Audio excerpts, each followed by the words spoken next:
Le message du président de la République reste l'unité de la Guinée, pour une Guinée unie et prospère.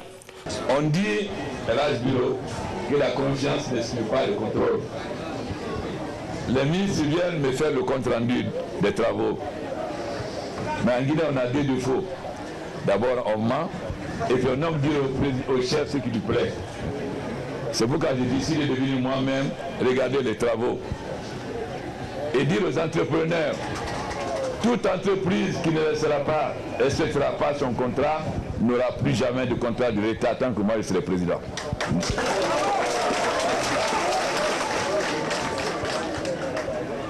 Et là, le bureau le sait, la Guinée, de toutes les colonies de l'Afrique de l'Ouest française, c'est la Guinée qui était promise au meilleur avenir. La Guinée, nous avons un défaut. En général, on lave le bébé, on jette l'eau sale. Nous, on jette le bébé avec l'eau sale. Donc on a pris le bébé, on a envie de faire notre bébé. La première, c'est eux, le PDG. La colonisation nous a fait du mal, mais n'a pas fait que du mal. Donc on devait voir qu'est-ce que la colonisation a fait de mal, on laisse, qu'est-ce qu'ils ont fait de bien, on continue. Mais ils sont devenus impérialistes, ils ont tout jeté. Et le meilleur plan de développement avait déjà été par Laurent Pré. On aurait dû avoir le barrage de Kunkuré, l'usine d'alumine à Fria, etc. Mais malheureusement, par nationalisme étroit, nous n'avons pas eu. La deuxième république est venue, ils ont fait la même chose, ils ont jeté le bébé avec l'eau sale. Le PDG, il y a eu Camboiro, il y a eu beaucoup de choses. Mais le PDG a construit beaucoup d'usines. Les FAPA, si on les avait améliorés, on aurait pu aujourd'hui être autonome. Quand une maison, vous devez voir la maison, au lieu de casser, est-ce que c'est seulement le toit qui ne va pas, vous changez le toit? Est-ce que c'est les fenêtres, vous changez les fenêtres? Et si vous cassez toute la maison? Voilà ce qui est notre défaut. Moi, j'assume la Guinée dans toute sa totalité, dans ses crimes comme dans ses bienfaits. Je reconnais ce que le PDG a fait de bien, je reconnais ce que la deuxième République a fait de bien et je reconnais leur insuffisance. Nous sommes panafricains. L'armée guinéenne s'est battue dans beaucoup de pays. C'est à Kindia que Mandela et son ami Beki ont fait leur formation. Tout le monde sait le rôle que l'armée guinéenne a joué au Sierra Leone, au Libéria, sans parler de la Guinée-Bissau, ou du Angola, ou du Mozambique, ou du Congo-Kinshasa. Nous avons été et nous sommes panafricains. Nous ne critiquerons personne, mais nous allons tirer les leçons. Les femmes de Timimadina et de Mali ont souffert pour avoir des champs de pommes de terre, de grosses pommes de terre. Malheureusement, 70% des pommes de terre étaient exportées. Si on nous ferme les frontières, les pommes de terre pourrissent. Nous n'allons critiquer personne, mais nous allons tirer les leçons. Nous n'exporterons plus de pommes de terre. Nous n'exporterons plus de pommes de terre. J'ai pris l'engagement que d'ici décembre, on va commencer à construire l'usine pour faire les chips et la purée. Et nous allons faire aussi l'usine de tomates en même temps. Mais évidemment, comme les Guinéens aiment détourner les biens de l'État, il y avait une usine de tomates ici, mais je ne sais pas si c'est les barrières de Gando, en tout cas, je ne sais pas, mais l'usine a disparu.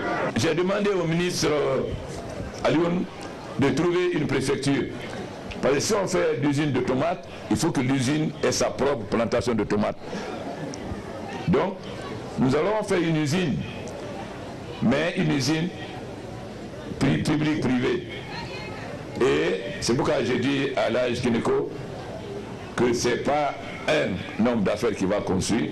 Nous allons demander aux hommes d'affaires d'être associés, mais les femmes de Timimadina et de Mali seront associées, ils auront leur part parce que c'est elles qui produisent, donc il faut qu'elles soient actionnaires de cette usine. L'État paiera leur part et rembourseront progressivement leur emploi. Nous savons aussi les grandes possibilités de la Guinée. C'est nous qui étions les meilleurs producteurs d'ananas. Et là, vous savez, que l'ananas de Côte d'Ivoire, le rejet est venu de Guinée. Pourquoi la Côte d'Ivoire produit plus d'ananas que nous aujourd'hui? Nous produisons plus de café que la Côte d'Ivoire. Pourquoi la Côte d'Ivoire produit plus de café que nous aujourd'hui? Nous produisons 200 000 tonnes de bananes. Combien on produit aujourd'hui? Nous produisions avant 40 000 tonnes d'ananas. On produit combien aujourd'hui? L'ABE faisait les fleurs, c'est avec ces fleurs qu'on faisait le parfum en Europe. Où sont ces fleurs aujourd'hui? Là-bas, pendant la période coloniale, quand les Blancs dans les autres pays étaient malades, c'est à Dalaba qui venaient faire leur convalescence, ou non? Mais que sont devenus les villages de Dalaba? La salle, le tas de la Pala, le village du gouverneur, les différentes. Ça, ce sont les richesses de la Guinée. Alors, nous allons rendre à la Guinée ces richesses que Dieu nous aide.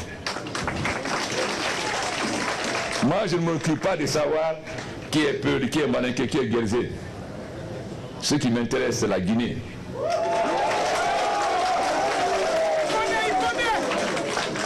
Je ne veux pas que demain les enfants guinéens aillent chercher du travail au Sénégal autre part. Je veux que ce soit les autres qui viennent chercher du travail en Guinée. Ce n'est pas parce que nous sommes plus beaux que les autres, mais parce que Dieu nous a donné ce qu'il n'a pas donné aux autres. La Guinée est le château d'eau d'Afrique. La Guinée a 4 régions. Nous avons la mer avec de très belles sables comme le Sénégal. Nous avons la savane comme le Mali. Nous avons la forêt comme la Côte d'Ivoire. Mais nous avons quelque chose que personne n'a en Afrique de l'Ouest. Il faut aller au Kenya ou bien en Tanzanie. C'est-à-dire les hauts plateaux du Fouta. Ce qui veut dire que la Guinée peut être le pays le plus touristique d'Afrique. Parce que la bord de mer, nous l'avons. Allez aux rivières du Sud, vous avez des plages sur des kilomètres de kilomètres. La forêt, nous l'avons. La savane, nous l'avons. Nous avons des hauts plateaux. Mais nous n'avons pas développé le tourisme. Nous allons le faire. Mais pour cela, il faut qu'il y ait des routes. J'ai entendu beaucoup, mais il y a 2 choses que nous allons faire cette année. C'est équiper les gendarmes pour la sécurité et augmenter le nombre de lampadaires. Ça, au moins, on va le faire. Le reste, j'ai écouté. Moi, je ne prends jamais d'engagement. Parce que quand je dis quelque chose, il faut que je fasse. Donc, je ne prends pas d'engagement. Je suis venu voir les travaux. Ce n'est pas que je n'ai pas confiance au ministre, mais il vaut mieux voir les choses par soi-même, n'est-ce pas, la vie. Donc je suis venu, je vais visiter tous les chantiers ici à Dalaba, à Pita. Et comme j'ai dit, tout entrepreneur qui sera en retard, il sera barré de la liste des entrepreneurs pour les autres contrats. La Guinée a été le seul pays à voter non en 58 comme un seul homme. Mais en 58, la Guinée c'était des Martiens ou des gens de la Lune, ou c'était les Peuls, les Malinké, les Guérzés qui étaient là. Pourquoi eux, ils ont pu voter comme un seul homme? Ils n'ont pas dit toi t'es Peul, toi t'es Malinké, toi t'es Guérzé. Ils ont voté comme un seul homme, ça dit comme Guinéen. Pourquoi aujourd'hui, vous dites tel est Peul, tel est Malinké, ils n'aiment pas les Malinké, ils n'aiment pas les Peul, etc. Moi, je suis Guinéen et je connais tout le monde Guinéen. Je m'en fous qui est Peul, qui est Malinké, qui est Soussou. Notre drapeau, c'est la Guinée et c'est Guinéen. Et on doit être fiers d'être Guinéen. Nous avons 3 tares que nous devons combattre en Guinée si nous voulons que la Guinée avance. Le premier, c'est l'ethnocentrisme. Quand on oppose les ethnies aux autres, on finit par la guerre civile, comme on dit en Sierra Leone. Dieu merci, la Guinée n'a jamais connu de guerre civile. Et je vous garantis qu'il n'y aura jamais de guerre civile en Guinée. La seule guerre qu'on mène, c'est la guerre contre l'Ebola. Le deuxième défaut que nous avons, nous aimons mentir. Nous n'aimons pas la vérité. Nous aimons mentir. La troisième chose, nous aimons détourner. La majorité de la Guinée, c'est les paysans, c'est les femmes et les jeunes. Beaucoup de commerçants ne sont pas contents. Je sais. Parce qu'il y en a qui avaient des monopoles avant. Mais quand on dit libre entreprise, libéralisme, ça veut dire égalité pour tout le monde. Celui qui veut importer la farine, il est libre. Celui qui veut importer le sucre, il est libre. Personne n'a le monopole. C'est ça que je fais. Parce que quand on dit libéralisme, ça veut dire qu'il y a liberté d'importation. Ensuite, tout le monde doit être égal, et on doit faire la même chose. Si Alcé Nibali paye 30% de douane et Alpha Mode de 10%, où il y a libéralisme? Non. Si l'un paye 10%, l'autre doit payer 10%. Ensuite, les fonctionnaires. Ah, on dit le président a fermé tous les robinets. Mais quel robinet j'ai fermé?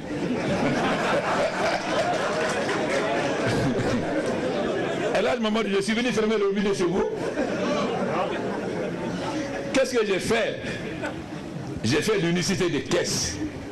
Ça veut dire que tout l'argent de l'État doit aller à la Banque centrale. Parce qu'avant, quand les ministres voyageaient, le ministre des Transports, il va prendre l'argent à la douane, il va prendre l'argent au port, etc. Mais ce n'est pas son argent, c'est l'argent de l'État. Donc, quand je dis unicité de caisse, ça veut dire que l'argent de l'État doit revenir à l'État. Ça, c'est la première chose. La deuxième, c'est la planche à billets. Vous voulez de l'argent, c'est facile si je fabrique des billets. Tout le monde va avoir de l'argent. Mais quelle va la valeur de cet argent? Combien vous achetez de dollars avant? Combien vous achetez de dollars aujourd'hui? Mais vous avez habitué la population à la facilité, à l'argent qui n'a pas de valeur. Évidemment, comme maintenant l'argent est rare, parce qu'il faut le gagner, parce que c'est le travail qui compte. Si celui qui travaille n'a pas de fruit de son travail, et que le fonctionnaire construit des villas, ou le fonctionnaire construit des villas, mais les gens ne vont pas travailler, parce que le travail ne sert à rien. Tout Guinéen doit savoir que la valeur la plus importante dans un pays, c'est le travail. Je peux mettre maintenant 1 milliard ici. 10 ans après, je reviens, il y a 1 milliard, ça n'a pas augmenté les francs. Je donne un morceau de bois à un paysan. Il creuse un peu, il plante le manioc. Vous revenez 2 ans après, il y a beaucoup de manioc. Mais le manioc vient d'où?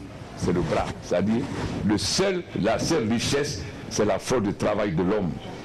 C'est ça qui crée la richesse. C'est pourquoi nous voulons que le travail soit la première valeur des Guinéens. L'autre défaut des Guinéens, c'est l'anarchie.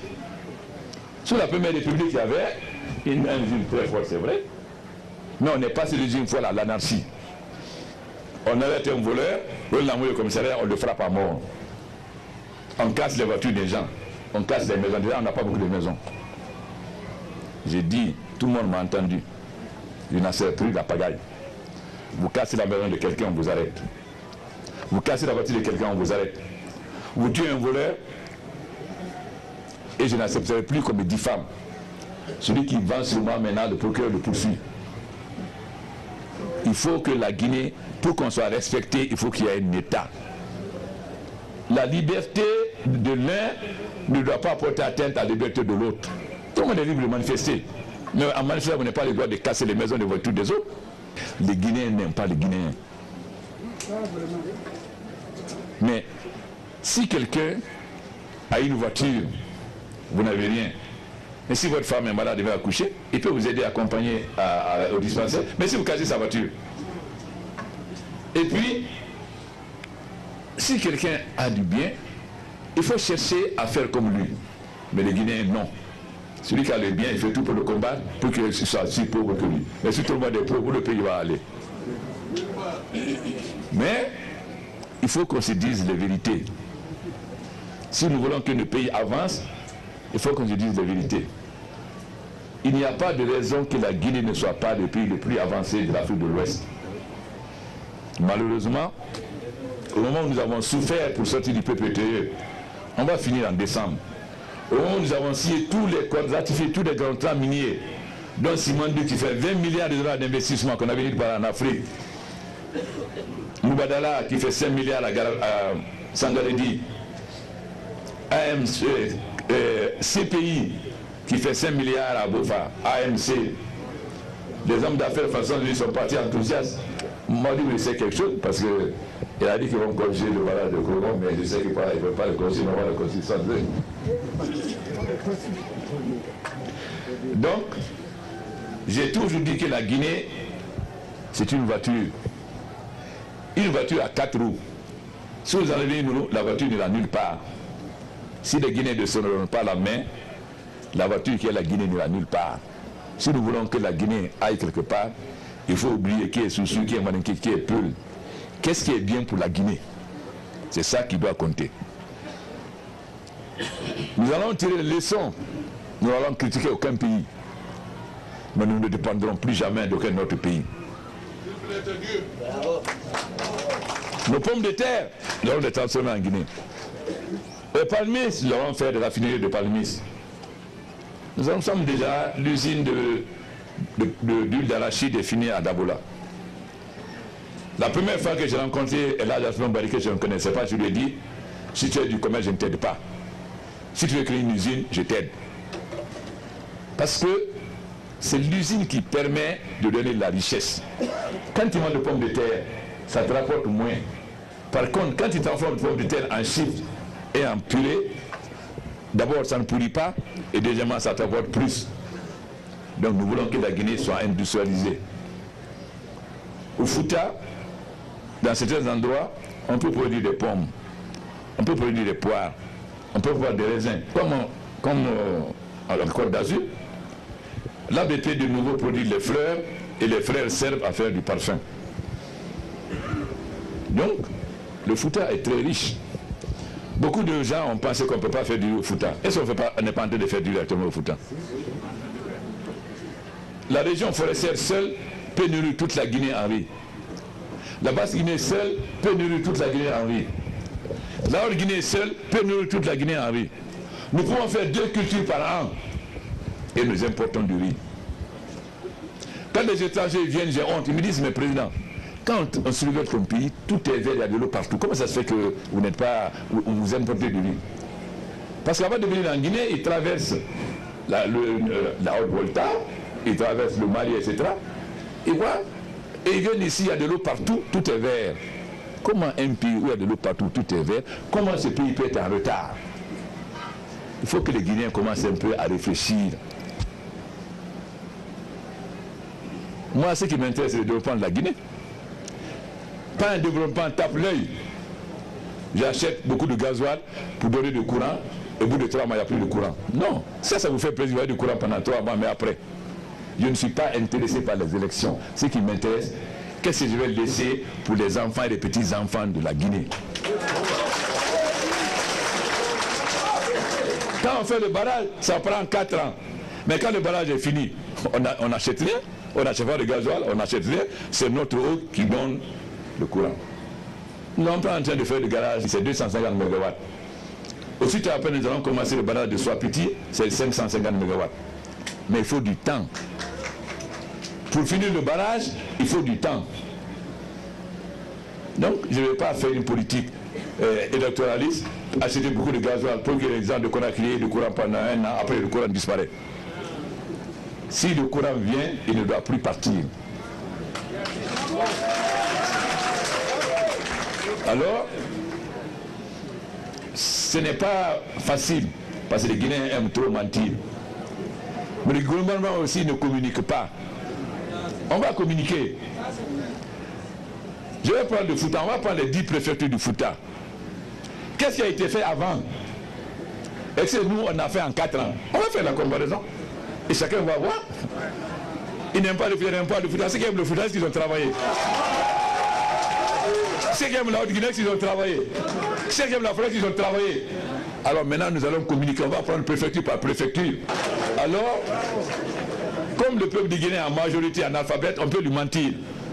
Mais quand on va montrer les images, chacun verra la réalité. On avait honte quand on venait en Guinée avant, l'hôtel, Novotel, quand les Blancs vont, le lendemain ils partent. Il n'y a pas de courant, parfois même il n'y a pas d'eau. Quand Bono est venu la dernière fois, il m'a dit Alpha, je me croyais à la Côte d'Azur quand il était à l'hôtel Palme. Donc, si vous voulez faire venir des hommes d'affaires, il faut qu'il y ait des hôtels. C'est à votre hôtel qui va venir. Beaucoup de maisons sont en train de pousser partout. Mais, à partir de la semaine prochaine, la brigade urbaine et environnement va commencer à recenser toutes les villas et tous les bâtiments. Chacun va payer l'impôt foncier. Alors, tous les gens qui ont des belles villas qui ne payent pas l'impôt foncier, ils vont payer. Tous les gens qui ont construit de grands immeubles qui louent 2 000, 3 000 $ qui ne payent rien, ils vont payer. Parce que chacun doit supporter les sacrifices. J'ai demandé à la CNTG, je travaille vraiment, il faut que vous acceptez, on peut pas vous augmenter de 40 000, de 30 ans. Il dit oui, mais président, si vous appliquez les sacrifices, il faut appliquer aux autres aussi. Donc tout le monde va participer. L'Ebola est une épidémie très grave, mais ce n'est pas une fatalité. Quelle a été l'erreur? C'est qu'on n'a pas dit, l'OMS et les autres n'ont pas dit aux gens, on ne meurt pas d'Ebola, nécessairement. Si vous êtes payé à temps, vous guérissez. Mais si vous ne dites pas à quelqu'un qui ne meurt pas d'Ebola, pourquoi il va aller à l'hôpital? Il ne va pas aller à l'hôpital. Nous avons aujourd'hui, en tout, sur l'ensemble du territoire guinéen, moins de 160 cas. Mais le Libéria et la Sierra Leone, c'est des pays qui ont connu la guerre civile pendant longtemps. Donc des infrastructures ont été détruites. Il n'y a pas d'hôpital. Mais nous allons nous organiser. Dieu merci, grâce à vos prières, à vos bénédictions, nous sommes accompagnés. Vous avez vu, il y a 2 jours, le directeur général de l'USAID. Il m'a dit, président, ne vous occupez pas de l'argent. Commencez. L'argent vient, il y aura l'argent, ne vous occupez pas de l'argent. Donc, nous allons construire des hôpitaux pour que désormais, s'il y a une épidémie, que nous, les Guinéens, on n'ait pas besoin de l'extérieur, on puisse faire ça nous-mêmes, que nos médecins puissent vérifier. Aujourd'hui, au Rwanda, s'il y a une épidémie, les Rwandais n'ont pas besoin. Donc, j'ai demandé 4 choses dans toutes mes tournées. Premièrement, nous aider pour finir la maladie le plus tôt possible. Et je me suis donné un pari. Un pari, on peut gagner ou perdre. J'ai dit qu'il faut que l'Ebola finisse d'ici fin décembre. C'est un pari. Mais quand vous décidez de vous battre, de vous donner toutes les forces, vous pouvez avoir. La deuxième chose, j'ai dit qu'il faut nous aider à ce qu'on ait maintenant des hôpitaux performants pour qu'on soit capable de nous soigner nous-mêmes sans extérieur, sans l'air extérieur. Nous avons présenté un programme 5 CHU. Donc, nous avons comme programme de faire un CHU à Symphonia, un à Labé, un à Kindia, un à Zéro-Corée, un à Cancan. Nous avons présenté le programme aussi, qui est un hôpital par préfecture et un dispensaire par sous-préfecture. Troisième chose, l'Ebola a beaucoup de conséquences sur notre économie. Les investisseurs ne viennent pas, on perd beaucoup d'argent. Nous avons demandé aussi l'accompagnement. Dieu merci, aujourd'hui, la communauté internationale ne s'est pas mobilisée vite. Si tu es mobilisé à 3 mois, on n'aurait plus d'Ebola. Mais, Dieu merci, commence à se mobiliser. Aussi, la communication se fait très mal. On fait croire que c'est comme si dès que vous l'engagez, vous allez mourir d'Ebola. Mais en juin, on avait fini d'Ebola. Malheureusement, les médecins sont devenus paresseux, ils ne portaient plus de gants. C'est ça qui a lancé à partir de quelqu'un qui est venu.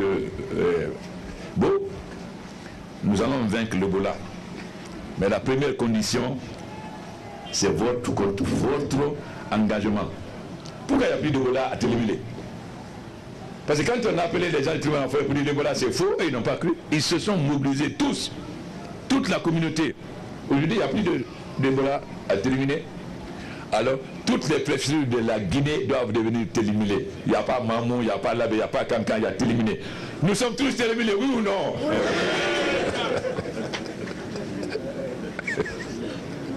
Donc, moi j'ai confiance en la Guinée. La Guinée, j'ai dit que la Guinée était comme un aigle aux ailes attachées. Quand l'aigle a les ailes attachées, là, il ne peut pas voler. On dit qu'il arrive qu'un aigle vole plus bas qu'une poule. C'est possible. Mais une poule ne volera jamais aussi haut qu'un aigle. La Guinée était un aigle. Nous sommes en délibéré nos ailes. Et nous sommes capables d'aller le plus loin possible au ciel. Mais pour cela, il faut que les Guinéens y croient eux-mêmes. Qu'ils cessent de se jalouser. Que les cadres respectent les biens de l'État. Et qu'ils respectent les populations. Le gouverneur, le préfet, vous êtes au service des populations. Si vous êtes là pour servir les gens, vous devez les servir.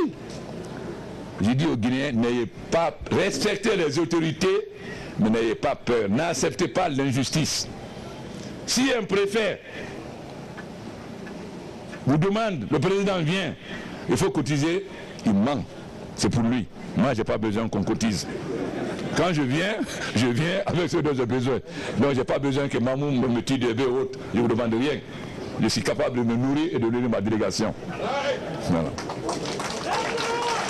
Donc, je n'ai pas fait un long discours parce que je suis venu pour visiter les chantiers. Nous voulons développer toutes les préfectures. Pourquoi j'ai choisi Mamou? Les gens peuvent poser des questions. Il y a des raisons historiques et des raisons économiques. Moi, je me suis intéressé à l'histoire de l'Afrique, de la Guinée particulièrement. Le Fouta, quand Amara Alpha est venu, c'était un marabout. Quand il a commencé la guerre, il a pris l'âge Biro, qui est un guerrier. Et quand ils ont créé l'Almamia du Fouta, c'était lui le premier Almami. Mais c'est un religieux. Il a compris que pour que l'Almamia puisse perdurer, il fallait que ce soit Biro qui pouvait diriger. Donc il a préféré donner le pouvoir à Biro plutôt qu'à son fils. Mais qu'est-ce que vous avez fait? Le fils a fait la guerre contre Biro. Donc Alfaya contre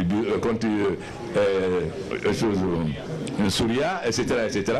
Jusqu'au moment où vous êtes devenu raisonnable, vous avez fait un honneur à Fukumba, vous avez pris une mauvaise décision. Vous avez dit Alfaya gouverne 2 ans, Souria 2 ans. Mais chaque fois, après les 2 ans, celui qui est là ne veut pas partir.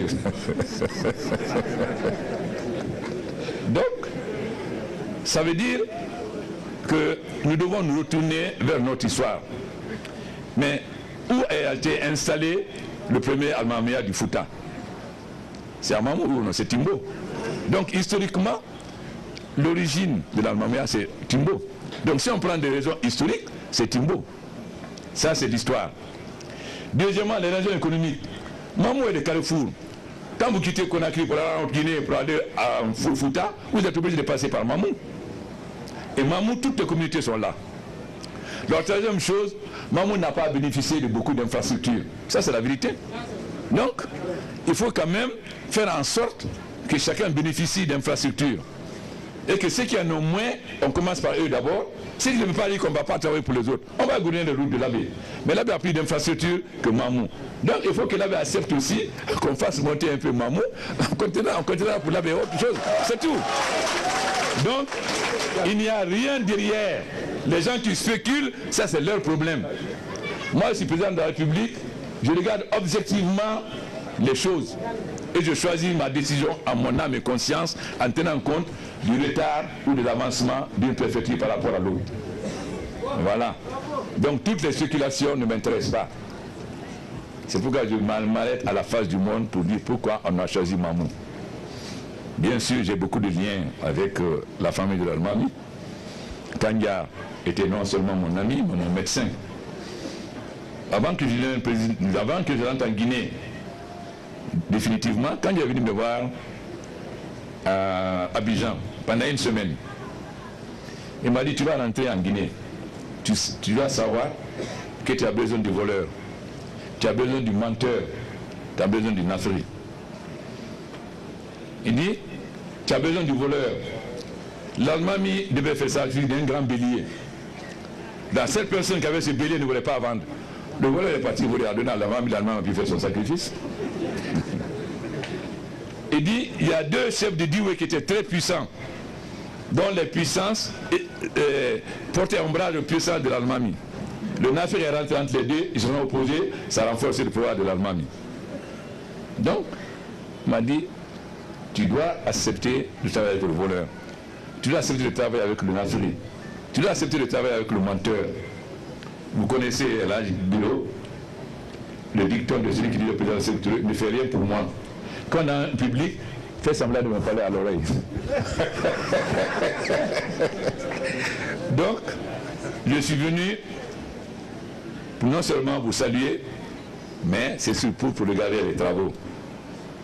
Nous allons faire d'autres travaux, mais nous voulons sélectionner les entreprises les plus performantes, c'est-à-dire celles qui respectent leurs engagements. Nous voulons aussi développer les hommes d'affaires guinéens. Un pays ne peut pas avancer sans l'entreprise privée. Tout le monde ne peut pas être fonctionnaire. Donc il faut développer. C'est l'entreprise privée qui peut donner du travail à nos enfants.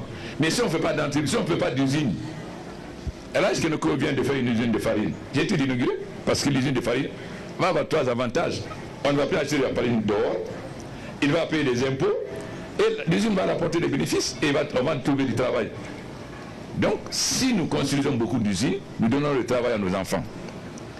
Mais pour cela, il faut qu'on ait de bonnes écoles. Dans le monde d'aujourd'hui, si on ne maîtrise pas les nouvelles technologies, on ne va pas de l'avant. Donc il faut qu'on aide nos jeunes à apprendre. C'est pourquoi nous avons décidé de mettre dans toutes les écoles d'informatique les ordinateurs pour que nos enfants prennent. Voilà donc ce que je suis venu vous dire. Pendant la campagne, j'ai pris seulement 2 engagements. Seulement 2. J'ai dit que les femmes, c'est elles qui supportent tout le fardeau de la Guinée. Et que je vais aider les femmes à changer leur vie. C'est le premier engagement que j'ai pris. Le deuxième, la jeunesse. 3, pardon. Deuxième, la jeunesse. C'est l'avenir de la Guinée et de l'Afrique. Il faut lui permettre de jouer son rôle. Troisièmement, les paysans. Je n'ai jamais pris l'engagement et l'âge de nommer 10 ministres de Mamou ou 10 ministres de Cancan. Le seul engagement que j'ai pris, c'est que les pauvres soient moins pauvres. C'est le seul engagement que j'ai pris. Alors ça ne m'intéresse pas qu'on me dise il n'y a pas assez de ministres de Mamou, il n'y a pas assez de ministres de Cancan, il n'y a pas assez de ministres de l'Ado, de Corée. Je n'ai pris aucun engagement pour dire que je vais nommer votre fils ou votre neveu être ministre. Les engagements que j'ai pris, c'est les 3 là, et je reste derrière ces 3 engagements. Rendre les pauvres moins pauvres, permettre aux paysans de cultiver et permettre aux femmes d'avoir leur autonomie et aux jeunes d'étudier. Voilà les seuls engagements que j'ai pris auprès du peuple de Guinée. Le reste là, je n'ai pas pris d'engagement. Donc, ce n'est pas la peine de faire des calculs. Il y a combien de peuples dans le gouvernement, il y a combien de mannequins, il y a combien de sous-sous, ça c'est pas mon problème. Mon problème c'est de développer la Guinée. Voilà ce que je peux vous dire. Et vous demander d'augmenter les prières, les sacrifices, pour que l'Ebola parte le plus tôt possible de la Guinée, afin que la Guinée reprenne sa marche en avant.